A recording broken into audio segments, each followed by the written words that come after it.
Hi, I'm Jean Maxime Moris. I'm the creative director at Dontnod Entertainment, as well as one of its co-founders. So let's start by talking about what AAA indie means. So AAA indie is basically how we like to describe our game. It's definitely an indie game in that it has this originality and freshness to it that is typical on the indie scene. But at the same time, we have a graphical quality that is more akin to that of AAA games, and we now have a major publisher backing us. So that's why we like to call ourselves AAA indie. It's in that relatively new space between the indie world and the AAA world. Now, Life is Strange is going to be episodic. How did that impact how you guys created this story? Well, it's a decision we made from the get-go, and we have some TV series writers on the team, and it didn't really impact us that much. From the very beginning, we built the story with a general art and then some individual episode cliffhangers, etc. So every episode is going to feel like it's really coming to fulfillment by the end, but then there's always going to be that extra bit that makes you want to see more. Now, this marks the second game in a row from you guys with a strong female protagonist. Can you talk a little about why you gravitate towards female leads? I don't know. This is it's true. So Max and to also a lesser extent the secondary character Chloe, they're both believable, strong female characters, and as was Nilin in Remember Me.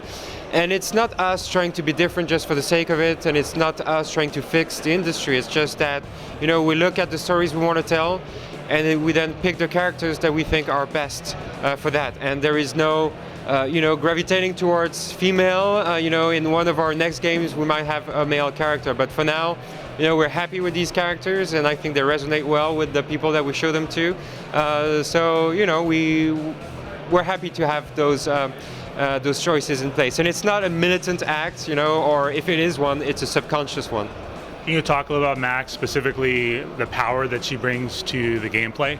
Sure. So basically, Life is Strange is a modern adventure game, and what to us a modern adventure game is it's an adventure game that really emphasizes character and story development and choice over intricate puzzles, okay? But there's a twist, and that twist is that our lead character, Max, has this unique power from the very beginning of the game, which is the power to rewind time at any moment and to change the course of history. So it's really a very powerful mechanic, both in terms of gameplay and narrative, because none of the choices are going to be clear-cut, and you can always second-guess yourself and try different things before you make a final decision. And there's always going to be mixed consequences to what you do. So something that might seem like it's the right thing short-term might end up 2 or 3 episodes later like very wrong in terms of how it panned out in the butterfly effect. So we're playing around with the idea, and we always want to surprise the player. It's definitely a new thing that we're bringing to the mix. Can you talk about the setting of Oregon and how you guys are blending in atmosphere to the game experience as well? Sure. So Oregon, the West Coast and Oregon in particular, the Pacific Northwest was something that we determined very early in the development process as the place we wanted to set the game in. That's because we wanted to have this very nostalgic and autumnal feel to the game. And in terms of colors, and we've been to Oregon ourselves many times, and to me it's really one of those places that brings this kind of nostalgia, and I mean this in a positive way, that there's this sense of looking inside yourself, and that's really something that we wanted to do. We're looking at focusing on the characters.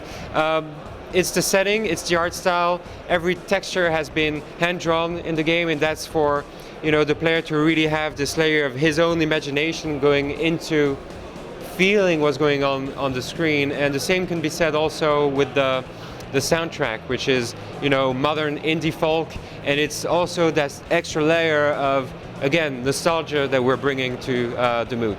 How have you guys been able to push Unreal Engine 3 with this second Unreal game you guys are working on?